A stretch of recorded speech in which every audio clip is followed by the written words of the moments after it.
Hi everyone, today I'm going to be doing this lovely little picture.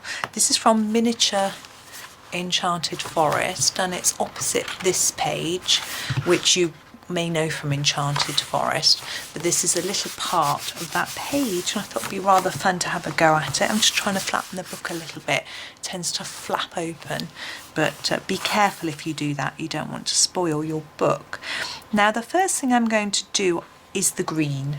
I'm going to start off with, I'm using my Staedtler Ergosoft, so I'm going to start off with number 5. I'm going to do all these sort of stalky bits. Now I rather like the design of this page. It looks rather like a sort of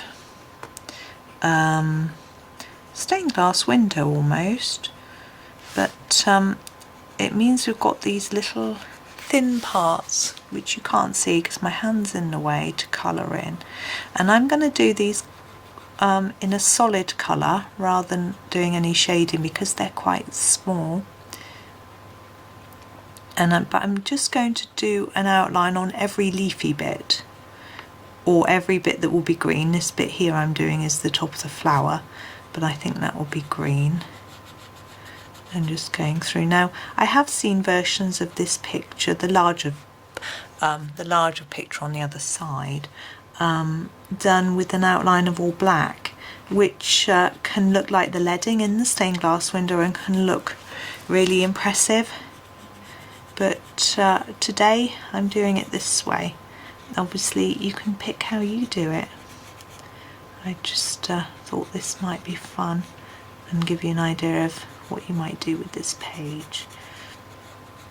It's rather a pretty one, I think, but then I don't think there aren't any pages I dislike. I don't think Johanna's ever drawn a page that I've disliked. Some are easier to colour than others. So they take different styles and different techniques, I think, which I think is great because it tests us a little bit. And I know some people won't colour their whole book. They'll just pick out pictures they like and colour those, but not me. I like to do all of them. So I finished all of Johanna's books, which is lovely. Now someone asked me the other day, don't you colour the books in order? Because I was saying I was just flicking through the book and finding my next picture, and they said to me, don't you colour the books in order? And I said, well, no. My very first book was Secret Garden, and I dotted about that book, colouring pages that I'm sorry, just trying to work out this stem. Dotted about colouring pictures that I liked. When I bought Enchanted Forest, which was Johanna's second book that she brought out, I decided I was going to colour it in order. So I started on the very first page and just worked my way through. Now I found that wasn't great. I found that on a day when I was in the mood to colour something with lots of little detail, I might be on a page where there was lots of big areas to colour, or on a day when I wanted something leafy, I might be on the page where there was a gate or a dragon. So once I think I stuck to it for the whole book, because once I make up my mind I stick with it. But I just didn't do it with any other books. So all my other books, not only do I dot about through the book, but I also have different books on the go. So I wouldn't normally have 2 copies of Secret Garden or 2 copies of Enchanted Forest on the go at once. I say normally because there's an exception, but I would have, you know, several of Johanna's books on the go. So at the moment I have got Miniature Enchanted Forest, this one, on the go, which I'm just at the moment using for videos. I haven't done anything else in it. I've got Miniature Secret Garden up by my bed, which is a great little one to colour just at bedtime. I have got, okay, what I'm going to do now is in the spaces here that we've left, I'm not going to use that colour. I'm going to use this one, number 52, and do a bit of shading inside, and I'll show you. So I'm going to do harder there and lighter up there and just fill in all these gaps. So, and I have got a large copy of Enchanted Forest on the go, and I have got 2 copies of Magical Jungle. Now, as I say, I don't normally have 2, but Magical Jungle, I've got 1 copy purely for tutorials, so that means when I copy other people's tutorials, and I've actually done a video of what I've done so far in that book. I haven't actually done any more since I did that video. I've been too busy making my own videos and trying to finish various books and doing other fun projects, but I do have quite a few ones lined up that I want to do, so that'll be fun. It's just finding the time to fit it all in. I think it's lovely to have too many things to do in the time when it's a hobby, because you've always got something to look forward to. So as I say, the one book is purely for the tutorials, and the other one is just me colouring away, having fun. So I hope you can see what I'm doing, where I'm putting a little bit of more colour at one end of the leaf and less in the other, so that we get some variation. I've just noticed I haven't done this one properly, so I should just go around that. I've gone back to my original green, just go back around that. Oh, I just hear my family coming back. Hang on a minute. Right, sorry. Now we're going to move on to mushrooms. Now I'm going to do them all the same colour. So we've got the outside to do first, and I'm going to go a bit off-piste. I'm going to do this blue, number 35, and like we did with the leaves, all the way around in this dark, in a sort of bold colour. And I was just sneaking in some video making while my family were out, and they've just all come back. So that's why I had to sort of have that little pause where I had to run downstairs, let them in the door and ask them to be quiet and out of the way for just a few minutes while I finished up.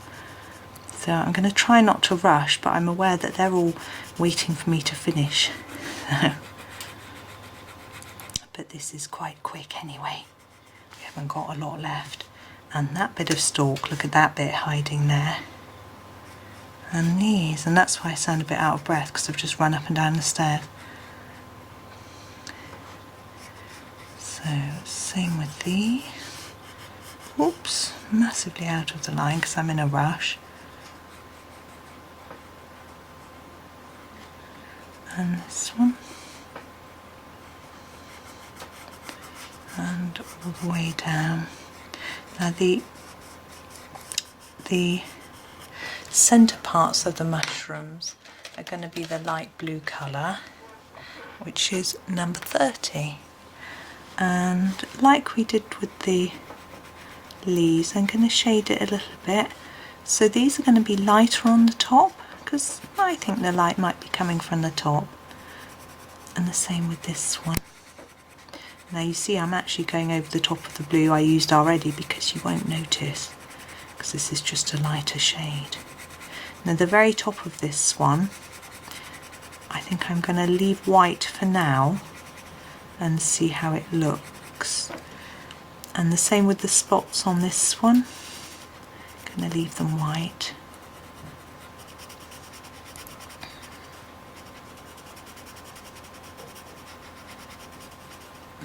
And see if it looks okay. Now I think we need some pink. So my next colour is going to be number 61, and it's going to be these. It's going to be pink. So it's all the same really. Dark around the edge.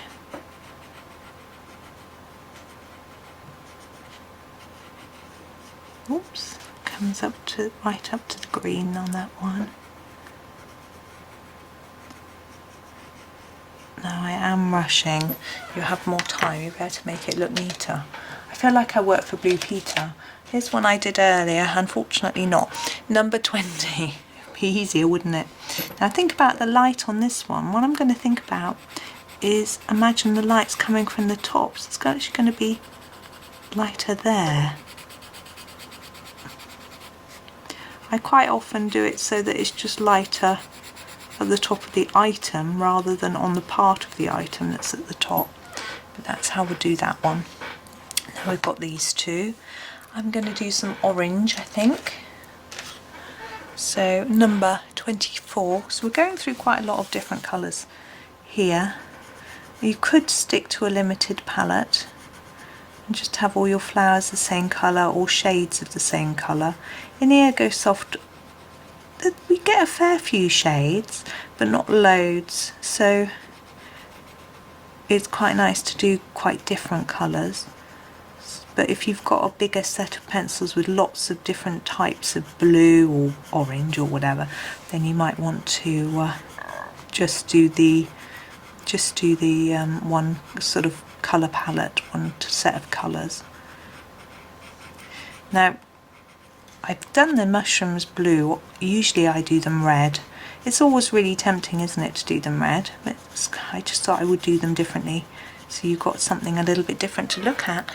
Okay, and so I'm going to take the lighter shade of orange, which is number 4, to do the middles. I'm going to do a darker bit towards the centre and then lighten it off.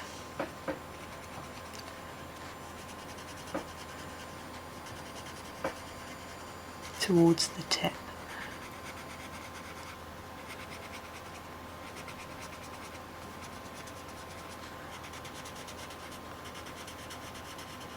And we've got the centre to do. I'm going to do it in this number 11. I'm not going to do anything fancy because we've got quite a basic pattern. I'm just going to flatten it down like that. And this one I'm going to do purple. We've got our dark purple, which is number 6, and I'm going to go around the edge.